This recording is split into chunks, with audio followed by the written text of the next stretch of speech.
Good morning, it's Dr. James. Hey, I hope you're off to a fabulous start this morning. It's so good to see you. Thank you for your time and thank you for your energy this morning. I'm hopeful.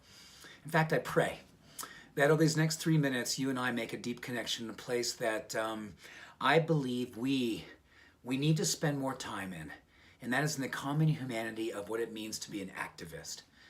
What it means to be an activist, what it means to not tolerate what goes on more and more these days that's become normal. The normalizing of hate, the normalizing of divisiveness, the normalizing of separation, the normalizing of judgment, the normalizing of fear, the normalizing of saying that we are not one. We are one. And this morning I woke up, the first thing I did, I crawled out of bed, I dropped on my knees, and the first thing that came to me is, Jimmy, because when I'm sensing fear, I need to claim my inner child, because my inner child grew up a lot with a lot of fear. It was all the things in my environment that brought up a not enoughness in me, brought up my lack of power, brought up my lack of belief, my faith in myself. So I got on my knees and I said, you, Jimmy, need to commit again. You need to deepen your self-love. You need to give yourself permission to be an activist, because when you are active with your love, you feel really good about humanity. You feel really good about your faith and the possibility of common humanity. And it's time, Jimmy, because what's going on in the world is unacceptable. Do you feel this way with me? Do you feel like you can't read another headline? You don't want to go to the news. For God's sakes, you don't want to look at what's happening, but you do want to do something about it. Well, our doing something about it may be unconventional, what I'm going to suggest that we could do in relationship to activism, but I believe according to science and more importantly, according to spirit, this is a way through, and this is a way out, and this is a ways to rise up so we're not normalizing hate and fear and contempt and divisiveness and darkness and all the things that are becoming normal in our society today. So these 4 things came to me after I prayed. And I got up from my prayer and I said, I've got these 4 things. I ramped this treehouse this morning. I'm looking at your heart right now. Put your hand on your heart and let's do this work together. Number 1 is make your self-love visible. We know that when we make our self-love visible, it becomes a form for number 2, which is emotional contagion. Number 1 is make your self-love visible. Don't be afraid to be kind and generous towards yourself.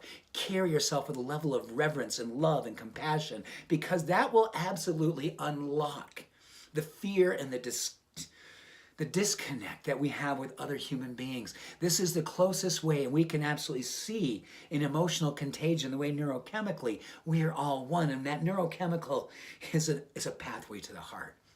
It's a window to the soul. We begin to see each other again in our common humanity.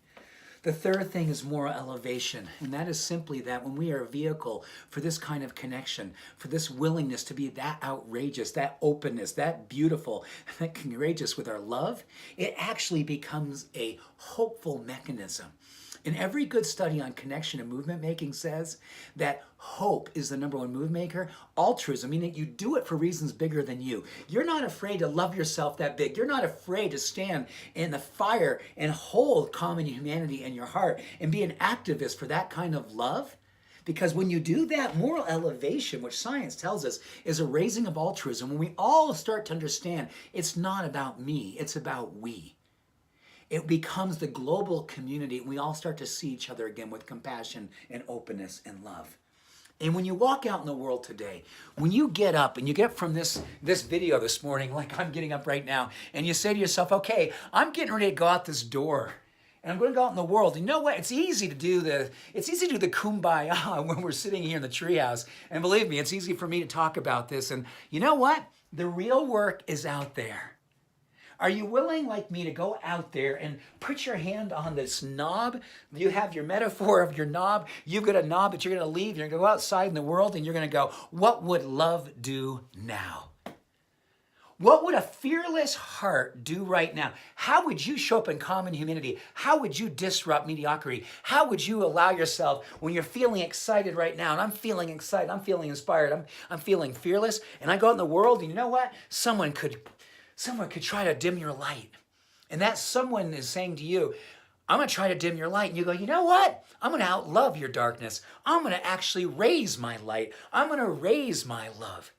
And I'm going to put my hand in this door. What would love do now? Love does you. Love does you. Wide open, coming from the heart, fearless in your activism of being the change that we all need to be in the world right here and right now. So let's go out and get them. Let's go out and love them. Let's go out and create a ruckus. Let's wake up the world from its self-imposed slumber party and create a life that we all love. Much love to you, deep respect. Take care. Bye for now.